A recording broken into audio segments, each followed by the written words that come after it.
ഇല്ല, എന്താ? ഇവിടെ ഗുഡ് നൈറ്റ് ആണ്. അതെ അതെ അതെ അതെ അതെ അതെ. ഇവിടെ ഗുഡ് എങ്ങനെയുണ്ട് മോർണിംഗ്. ഷോയൊക്കെ? ഷോയൊക്കെ വളരെ സക്സസ്ഫുൾ ആയിരുന്നു. എല്ലാം നന്നായിട്ട് നടന്നു. ഉച്ചക്ക് ഓക്കെ. എങ്ങനെയുണ്ട്? How are you? ഇടക്കിടക്ക് ഇതിനകത്ത് കാണുന്നുണ്ട് ചില Okay. റീൽസ് കട്ട്സ് ഒക്കെ, എങ്ങനെയുണ്ട്? പാട്ടൊക്കെ പൊളിക്കുന്നുണ്ട്. ഏ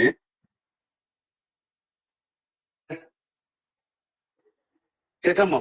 കേൾക്കാം കേൾക്കാം കേൾക്കാവോ? ഞാൻ ചോദിച്ച ഹൗ ആർ യു എന്ന്. അത് കട്ടായി പോയി, അവിടെ ഫ്രെയിം ബ്രേക്ക് ആയി പോയി. I M good good good. Okay. ഞാനൊരു ട്രിപ്പ് ഒക്കെ ഇപ്പൊ എവിടെയുള്ള ഞാൻ ന്യൂയോർക്കിലാണ്. ന്യൂയോർക്കിലെ. ഇനിയിപ്പോ എത്ര ദിവസം ഉണ്ട് ഷോ? ഷോ എല്ലാം കഴിഞ്ഞു. ഞാൻ കഴിഞ്ഞല്ലേ? ഞാൻ 3rd തിരിച്ചു വരും. Okay okay okay. നാളെയാണ് നമ്മുടെ റിലീസ്. ഇവിടെ എവിടെയൊക്കെ ഉണ്ടാവും ആ സമയത്ത്? ഇന്ന് രാത്രിയാണ് യുഎസിലെ. എനിക്ക് തോന്നുന്നു അവിടുത്തെ സമയം ഇവിടുത്തെ 11:30 11:45 റിലീസ്. Okay okay. അവിടെ കാണുന്നുണ്ടോ അതോ? കാണണം. കാണാനുള്ളൊരു പരിപാടി ഉണ്ട്, നോക്കാം. ആ, ഉച്ചക്ക് കാണുന്നുണ്ടോ? ഞാൻ ചിലപ്പോ ദുബായിക്ക് പോകും രാവിലെ. അവിടെ ഒന്ന് കാണാൻ സാധ്യതയുണ്ട്. അവിടെ ഒരാൾ ദുബായ് ചിലപ്പോ കാണുന്നു, തിയേറ്റർ കിട്ടെങ്കിലും ഉണ്ടാവും. ഒരാൾ ദുബായിൽ കാണുന്നു, ഒരാൾ യുഎസിൽ കാണുന്നു. അതെ, ഇതൊക്കെ മലയാളികളുണ്ടല്ലോ. പിന്നെ ലോകം മുഴുവനില്ലേ. അപ്പൊ എല്ലാരും വളരെ ഈഗർലി വെയിറ്റിംഗ് ആണ് ആ സിനിമയ്ക്ക്. അതെ അതെ. കുറെ നാളത്തെ കഷ്ടപ്പാട് ഉത്ഥാനം ഒക്കെയാണ്. നടക്കുന്നു. എന്തായാലും ഒരുപാട് നാളെ കഴിഞ്ഞ് വരുന്നൊരു സിനിമയല്ലേ നമ്മൾ ഒരുമിച്ച്. അതെ, തീർച്ചയായിട്ടും നമ്മളൊന്നിച്ചുള്ള സിനിമ. ചാക്കോച്ചൻ വരാമെന്ന് പറഞ്ഞിട്ടുണ്ട്. കണ്ടില്ല, പരിപാടിയില്ല. പക്ഷേ ചാക്കോച്ച വരുന്നുണ്ടോ? ചാക്കോച്ചൻ വരാമെന്ന് പറഞ്ഞു. വളരെ വലിയ എക്സ്പെക്ടേഷൻ ആണ് സിനിമ. അതെ, ആളുകളുടെ പ്രതീക്ഷകൾ. ഈ പ്രതീക്ഷ എന്താണെന്ന് നമുക്ക് അറിഞ്ഞൂടല്ലോ. പ്രതീക്ഷയുണ്ട്, എന്താണ് പ്രതീക്ഷിക്കുന്നറിയില്ല. അതാണ് ഏറ്റവും വലിയ ടെൻഷൻ. നമ്മുടെ ഉള്ളതല്ലേ നമുക്കുള്ളൂ. ഒരു വേറെ പലതൊക്കെ പ്രതീക്ഷിക്കുന്ന കുഴപ്പമായി പോകും. നമ്മുടെ ഉള്ളത് തന്നെ പ്രതീക്ഷിക്കണേ. ഇത് മലയാള സിനിമയുടെ ഒരു വലിയ ടേണിംഗ് പോയിന്റ് ആണ്. പിന്നെ ഇനി ഇങ്ങനെയുള്ള സിനിമകൾ ഉണ്ടാവണമെങ്കിൽ ഈ സിനിമ നന്നായിട്ട് കളക്ഷൻ ആവണം. പ്രൊഡ്യൂസർക്ക് എന്തെങ്കിലുമൊക്കെ കിട്ടണം, മുടക്കെങ്കിലും ലാഭം ചേർത്ത്, എന്നാലൊക്കെ ഉണ്ടാവും മലയാള സിനിമ. ഇതൊരു വലിയ ഉത്തരവാദിത്തം നമ്മളെക്കാൾ കൂടുതൽ പ്രേക്ഷകർക്കാ ഇതൊന്ന് വിജയിപ്പിച്ചെടുക്കാന്നുള്ളത്. പിന്നെ ട്രെയിലറും കാര്യങ്ങളും ഒക്കെ കാണുമ്പോ അതൊരു അതെ, എന്താണ് ഇത് നമുക്ക് അഭിമാനിക്കാവുന്ന ഒരു സിനിമ ആവണമെന്നാണ്. അല്ലെങ്കിൽ നമ്മൾ രണ്ടുപേരും കൂടുതൽ പണി. ദിസ് ഇസ് ഒരു ഗേറ്റ് ക്രാഷ് എന്ന് പറയുന്നത്. ഇങ്ങനത്തെ വലിയ സിനിമകൾ ഉണ്ടാക്കാൻ പറ്റുന്നുള്ളതിന്റെ ഒരു തെളിവും കൂടെ അല്ലേ ഇത്തരം സിനിമകൾ? നമുക്കും പറ്റും. പക്ഷെ ഇത് ഇനി അങ്ങോട്ട് തുടരണമെങ്കിൽ ഇതിന്റെ ഫലമനുസരിച്ചിരിക്കും. പൊളിയുണ്ട്. നമ്മുടെ കണ്ടന്റ് വൈസും അതിന്റെ മേക്കിംഗ് വൈസും അത് മാത്രമല്ല, ഈ സിനിമ പറയുന്ന ഒരു ചർച്ച ചെയ്യുന്ന ഒരു വിഷയമുണ്ട്, വളരെ ഇമ്പോർട്ടന്റ് ആണ്. നമ്മുടെ സോഷ്യൽ ലൈഫിനെ, നമ്മുടെ പേഴ്സണൽ ലൈഫിനെ, നമ്മുടെ എല്ലാ തരത്തിലുള്ള ജീവിതത്തെയും ബാധിക്കുന്ന ഒരു കാര്യമാണ് നമ്മൾ സംസാരിക്കുന്നത്. അത് നമുക്കെതിരായിട്ട് വരുന്ന സമയത്ത് നമ്മൾ അതിനെ പ്രതിരോധിക്കാൻ ശ്രമിക്കുന്ന ആളുകളുടെ കഥയാണ് ശരിക്കും പറഞ്ഞാൽ. അവരെ സപ്പോർട്ട് ചെയ്യുന്നതാണ് ശരിക്കും പറഞ്ഞാൽ നമ്മൾ ഈ സിനിമയെ സപ്പോർട്ട് ചെയ്യുന്നത്. നമുക്ക് ഈ വെളിയിലുള്ള കഥകൾ മാത്രമല്ല, അത് തോന്നില്ല, പലതരത്തിൽ, പല രൂപത്തിൽ. പുതിയ ടെക്നോളജി വളരുന്നതനുസരിച്ച് അത് നന്നായിട്ട് ഉപയോഗിച്ചാൽ ഏറ്റവും നല്ലതാണ്. അതിന് പിന്നെ ബോംബ് വരെ, ആറ്റോമിക് എനർജി വരെ നന്നായിട്ട് ഉപയോഗിക്കാം. പക്ഷെ ആൾക്കാരെ കൊണ്ട് ബോംബ് ഉണ്ടാക്കി അതിനെ എങ്ങനെ തടയാൻ പറ്റും, അല്ലെങ്കിൽ അത് തടയാൻ ശ്രമിക്കുന്ന ഒരു കഥയാണ്. അതെ, എസ്പെഷ്യലി മെയിൻലി ചിൽഡ്രൻ, കുട്ടികൾ. ബോബൻ വന്നിട്ടുണ്ട്. ഞാൻ എപ്പോഴും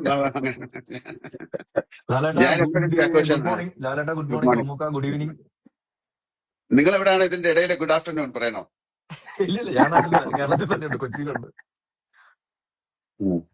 സിനിമ കണ്ടോ? എവിടെ കാണിക്കണ്ടേ? പ്രകാശ് വർമ്മ മാത്രമേ കണ്ടിട്ടുള്ളൂ നമ്മുടെ അറിവിൽ. ആ ഒരു പ്രാങ്ക് വളരെ പ്രകാശ് 1 മില്യൺ മുകളിലായി കഴിഞ്ഞു. യുഎസിലാണോ കാണുന്ന പടം? പിന്നെ ഞാൻ കാണണമെന്ന് ഭയങ്കര ആഗ്രഹമുണ്ട്. ഞാൻ ന്യൂയോർക്കിലാണ്. ഇത് രാത്രി ഇവിടെ 11:45 അവിടുത്തെ 9:15 അപ്പൊ നോക്കട്ടെ. ഭയങ്കര ആഗ്രഹമുണ്ട്. കാരണം ഇത്രയും വലിയൊരു സിനിമ, ഇത്രയും ആൾക്കാരുള്ള ഒരു സിനിമ, എന്താണ് അവര് ചെയ്തിരിക്കുന്നതൊക്കെ അറിയാൻ മറ്റു പ്രേക്ഷകരെ പോലെ എനിക്കും വലിയ ആഗ്രഹമുണ്ട്. കാര്യം നമുക്ക് എവിടെ കാണുന്നത്? ഞാൻ ഇന്ന് നാളെ രാവിലെ പ്രൊഡ്യൂസർ ദുബായിക്ക് you are also coming? No, Dubai. എന്താ വാട്ട് ഈസ് ദിസ് മാൻ? ഞാൻ ബാംഗ്ലൂരിലെ മലയാളികളുടെ കൂടെ ഇരുന്ന് കാണാമെന്ന് വിചാരിച്ചു. മലയാളികൾ മാത്രമല്ല, എല്ലാവരും കൂടി. ഒരാൾ ദുബായിലെ, ഒരാൾ അമേരിക്കയിലെ, ഒരാൾ ബാംഗ്ലൂര്. ഇനി ഫഹദ് എവിടെയാണ് കാണുന്നത്? ഫഹദ് നമുക്ക് എറണാകുളത്ത് വിടാം. അല്ല, കുഞ്ചാമ എന്റെ കൂടെ വരുന്നത് ഇങ്ങനെ എന്റെ ഭീഷണിപ്പെടുത്തുണ്ടായിരുന്നു. ഇന്ന് വെളുപ്പിന് പറയുന്നത്. ഞാൻ നാളെ ഹോളിഡേ ഇല്ലേ, ഷൂട്ടിംഗ് ഒന്നും ഇല്ലല്ലോ. അതാണ് ഒരു ചെറിയൊരു പേഴ്സണൽ കാര്യം ഉണ്ടായിരുന്നു. അപ്പൊ അതിന്റെ കൂടെ ഇതും കൂടെ ചെയ്തിട്ട് പേട്രിയറ്റും കൂടെ കണ്ട് ഓക്കെ ഓക്കെ. കുഴപ്പമൊന്നുമില്ല. അവിടുത്തെ തിയേറ്ററിൽ ഇപ്പൊ കണ്ടാൽ മതി, ആൾക്കാർ ഹാപ്പി ആവട്ടെ. ഇപ്പൊ ഇത് കാണുന്നവർ അവിടെ ഒന്നും ഉണ്ടാവുമല്ലോ. അതെ അതെ അതെ അതെ. രാവിലെ ബ്രേക്ക്ഫാസ്റ്റ് വരെ കഴിച്ചോ അല്ലേ? ഞാനോ? ഇല്ല കഴിച്ചിട്ടില്ല. അല്ലല്ല, ഇത് നമ്മുടെ സിനിമ തമിഴിലും എല്ലാം റിലീസ് ഉണ്ടോ? തമിഴ്, തെലുങ്ക്? ഭാഷ നമ്മൾ അടുത്ത വീക്കിലുണ്ടെന്ന് തോന്നുന്നു. ബാക്കിയെല്ലാം മലയാളം എല്ലായിടത്തും ഉണ്ട്. അപ്പൊ ഞാൻ ഓഹോ. നോക്കിയപ്പോ എന്താണ് അസർബൈജാൻ അല്ലല്ലോ, ഉസ്ബെക്കിസ്ഥാൻ ഏതൊരു സ്ഥലത്ത് ഒരു തിയേറ്റർ കളിക്കുന്നു. അപ്പൊ നമ്മുടെ ബ്രിട്ടാസൊക്കെ അവിടെ പോയിട്ടുണ്ടായിരുന്നു. ആ സ്ഥലത്ത് അവിടത്തെ തിയേറ്റർ കളിക്കുന്നു. ആണല്ലേ? മലയാളികളുണ്ടായി. ഈ മറ്റു ഭാഷകളൊക്കെ ഒരാഴ്ച എടുക്കും തോന്നുന്നു എല്ലാം സെൻസറായി വരാൻ. ഓഹോ. അത് കുഴപ്പമില്ല. ബാക്കി മലയാളം വരട്ടെ. മലയാളം വന്നിട്ട് നമുക്ക് തമിഴ് ആൾക്കാർക്ക് കാണാൻ ഒരു സമയം അല്ല, ഞാൻ എന്താ കൊടുക്കും. ചോദിച്ചത്, ഞാനിവിടെ അതിന്റെ ട്രെയിലർ കണ്ടു പല ഭാഷയില്, തെലുങ്ക് അല്ലേ? ആ നേരത്തെ ഇറങ്ങിയാണ് ട്രെയിലറിലൊക്കെ നേരത്തെ ഇറങ്ങി. ഈ കൂടെ ഇപ്പൊ ഉണ്ടോ എന്ന് അറിഞ്ഞുകൂടാ. എന്റെ അറിവിൽ ഒരാഴ്ച കൊണ്ട് സമയം എടുക്കുമെന്നാണ് തോന്നുന്നു. നമ്മുടെ മഹേഷ് തീർച്ചയായിട്ടും എല്ലാ ലാംഗ്വേജിലും വേണം. കാര്യം ഒരുപാട് പേർക്ക് ഇത് കാണാനായിട്ട് എല്ലാവരും പറയുന്നത് പലരും ഇത് സബ്ടൈറ്റിലോട് കാണുന്നവരായിരിക്കും കുറച്ചുകൂടെ ഇൻട്രസ്റ്റ് ആയിട്ട് കാണുന്നത്. മഹേഷ് നാരായണനെ ഒന്നും കാണാനില്ല. ഉറക്കത്തിൽ തന്നെ ഉറക്കമില്ലായ്മ കൊണ്ട് ഭ്രാന്തായിട്ടുണ്ടാണ് ഇരിക്കുന്നത്. ഓരോ ദിവസം ഓരോ കറക്ഷൻ. ഇന്നലെയൊന്നും ഉറങ്ങിയിട്ടില്ല. ഇപ്പൊ ഇന്ന് ഉറങ്ങുമെന്ന് എനിക്കറിയില്ല. Music director, assistant directors, Mahesh, editor എല്ലാവരും ഭയങ്കര സിനിമ റിലീസായി വളരെ സുഖമായിട്ട് എല്ലാവർക്കും ഉറങ്ങാൻ സാധിക്കട്ടെ എന്ന് പ്രാർത്ഥിക്കാം. സന്തോഷത്തോടെ, സമാധാനത്തോടെ. അതെ, നമ്മളെ വലിയ കാര്യമല്ലേ? പുള്ളി ഉറങ്ങി എഴുന്നേറ്റേ. എന്റെ ആഗ്രഹം സന്തോഷം കാരണം ഉറങ്ങാൻ പറ്റാതാവട്ടെ എന്നുള്ളതാണ്. അയ്യോ, അതുക്കും മേലെ അങ്ങനത്തെ ഒരു സിനിമയാണ് എല്ലാവരും പ്രതീക്ഷിക്കുന്നത്. ഞാനും അങ്ങനത്തെ സിനിമ ആയിരിക്കും എന്നാണ് ഞാനും വിചാരിക്കുന്നത്, എല്ലാവരും ആഗ്രഹിക്കുന്നത്. നമ്മളൊരു വലിയ സിനിമയുടെ തുടങ്ങുമ്പോൾ അല്ലെങ്കിൽ ജോയിൻ ചെയ്യുമ്പോൾ ഏറ്റവും വലിയ സക്സസ് ആകണമെന്ന് ആഗ്രഹിക്കും. പിന്നെ അതിന് എല്ലാവരും കൂടെ ചേർന്നിട്ട് ഒരു സിനിമയായി ഇതുകൊണ്ട് എഫർട്ട് ഉണ്ട്. നമ്മൾ എല്ലാവരും കൂടെ ചേർന്ന് സിനിമയ്ക്ക് ഒരു പുതിയ കാലം ഉണ്ടാകാൻ വേണ്ടി ശ്രമിക്കുന്നത് കൂടെയാണ്. ഇല്ലാത്ത സിനിമ എടുക്കാനാണെങ്കിൽ അതല്ല, പക്ഷെ എന്നാലും നമ്മുടെ സിനിമയ്ക്ക് ഒരു പുതിയ കാലം, ഒരു പുതിയ മുഖം, പുതിയ ഞാൻ എനിക്കത് എത്രയും പുറത്തേക്ക് പോകാൻ പറ്റിയില്ല. പക്ഷെ മമ്മൂട്ടിക്ക് എവിടെയൊക്കെയാ പോയി ഷൂട്ട് ചെയ്യിക്കുന്നല്ലേ? Sharjah, Azerbaijan. അതെ, അസർബൈജാനൊക്കെ നല്ല കൊടും തണുപ്പായിരുന്നു. UK, ശ്രീലങ്ക നിങ്ങൾ രണ്ടുപേരുണ്ട്. ഞങ്ങൾ രണ്ടുപേരുണ്ട്. നമ്മളെ അതിന്റെ സൈഡ് വരെ കൊണ്ടുപോയി, മറ്റിടത്തൊക്കെ നിങ്ങൾ പോയി. പിന്നെ എറണാകുളത്ത് സെറ്റ് ചെയ്യുകയും ചെയ്തു അല്ലേ? ആവർത്തിച്ച് പറയുന്നുണ്ടേ. എവിടെയാണ് എങ്ങനെയാണെന്നുള്ള ആൾക്കാർക്ക് കണ്ടുപിടിക്കാൻ പറ്റില്ലല്ലോ. അങ്ങനത്തെ രീതിയിലാണ് നമ്മള് മഹേഷും അതിന്റെ ഒരു ടെക്നിക്കൽ ആസ്പെക്ട്സ് ഒക്കെ നോക്കുകയാണെങ്കിൽ പറയുമ്പോ എല്ലാം എവിടെ എടുത്താന്ന് പറയാൻ കേട്ടോ. ഞങ്ങൾ ഒരുപാട് സ്ഥലത്ത് ശരിക്കും പോയിട്ടുണ്ടോ. നോക്കിയൊക്കെ ഫൈറ്റ് സീക്വൻസ് നമ്മൾ രണ്ടെണ്ണം കണ്ടില്ല. ആരും കണ്ടു. ഞാൻ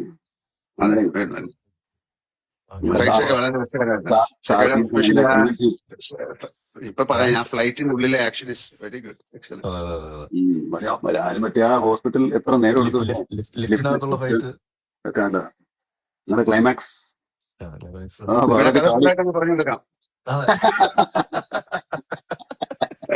നമുക്ക് പക്ഷേ പറയാൻ എക്സൈറ്റ്മെന്റ് കൊണ്ട് പറയാതിരിക്കാൻ പറ്റാത്തതുകൊണ്ട് ഇങ്ങനെ വന്നു പോകുന്ന പുറത്തേക്ക്. മമ്മൂട്ടിക്ക് അതെല്ലാം കണ്ടു. ഞാൻ എന്റെ പോർഷൻ ഞാൻ അങ്ങനെ കണ്ടിട്ടില്ല. ഞാൻ അവിടെയൊക്കെ ഉള്ളതുകൊണ്ട് കാണുന്ന, ഈ സ്ഥലത്തൊക്കെ ഞാൻ ഉള്ളതുകൊണ്ട് കാണുന്ന. നമ്മുടെ ഇതിൽ വരുന്നുണ്ടോ? ഇല്ല, അതിന് മിസ്സിങ്. ഇല്ല, വരുന്നില്ല. അവനൊക്കെ തപ്പിയെടുക്കാൻ പറ്റിയ പാടാ. അത് വരുന്നുണ്ടല്ലോ. ഇല്ല.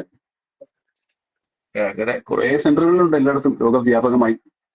അല്ല, എനിക്ക് തോന്നുന്നത് ഇപ്പൊ ഞാൻ ശരിക്കും പറഞ്ഞാൽ ഇപ്പൊ ഈ നിങ്ങളെ രണ്ടുപേരെ ഇഷ്ടപ്പെടുന്ന ആൾക്കാരുടെ അല്ലെങ്കിൽ പ്രേക്ഷകരുടെ പ്രതിനിധിയാണ് ഞാൻ. ശരിക്കും നിങ്ങൾക്ക് പ്രേക്ഷകരോട് എന്താണ് പറയാനുള്ളത് അത് കാണാൻ വേണ്ടി, കേൾക്കാൻ വേണ്ടി ആഗ്രഹിച്ചിരിക്കുന്ന ഒരാളാണ് ഞാൻ. നിങ്ങളെ ഏൽപ്പിച്ചിരിക്കുന്നു പറഞ്ഞോളൂ. ഇല്ലില്ല, ഞാൻ ഒരു പ്രേക്ഷകന്റെ പ്രതിനിധി മാത്രമാണ്. ഞാൻ നിങ്ങൾ രണ്ടുപേരും എന്താണ് പറയാനുള്ളത് പ്രേക്ഷകരോട് കേൾക്കാൻ വേണ്ടിയിട്ടാണ് ഇരിക്കുന്നത്. ചോദിക്കും, പറയാം. പുള്ളിയോട് ആദ്യം ചോദിക്കും. നല്ല ഫ്രഷ് കമന്റുകളൊക്കെ ചോദിക്കുന്നുണ്ടോ മമ്മൂക്കയോട്? ഞാൻ കമന്റുകളൊന്നും കാണുന്നില്ല. ശരിയാണല്ലോ. അങ്ങനെ ആയിരുന്നെങ്കിൽ നമുക്ക് അവരോട് മുക്തേന്ന് ആരോട് ചോദിക്കുന്നുണ്ട്. ഒരു ഹായ് മാത്രം കാണുന്നുണ്ട് ഞാൻ. അതല്ലാതെ കുറെ ഉണ്ട്. ആണോ? കാണാൻ പറ്റുന്നില്ല. ഇല്ല, എനിക്ക് കാണാൻ പറ്റുന്നില്ല. ഹൈ ഒക്കെ റോൾ ചെയ്ത് പോകുന്നുണ്ട്. ആണല്ലേ? ഓക്കെ. സാധാരണ നമ്മൾ ഇൻസ്റ്റാ ലൈവ് വരുമ്പോൾ ചോദ്യങ്ങളൊക്കെ ഉള്ളപ്പം മൈ നെയിം ഈസ് ജോസഫ് എന്ന് ഒരാൾ പറയുന്നുണ്ട്. കണ്ടിരിക്കും എന്ന് പറയുന്നുണ്ട്. ലാലേട്ടൻ മാത്രമേ അത് കാണാൻ പറ്റുള്ളൂ. ലാലേട്ടൻ ഹൈ തരുമെന്ന് ചോദിച്ചാൽ ഹൈ കൊടുക്കും. Hi hi hi hi hi hi hi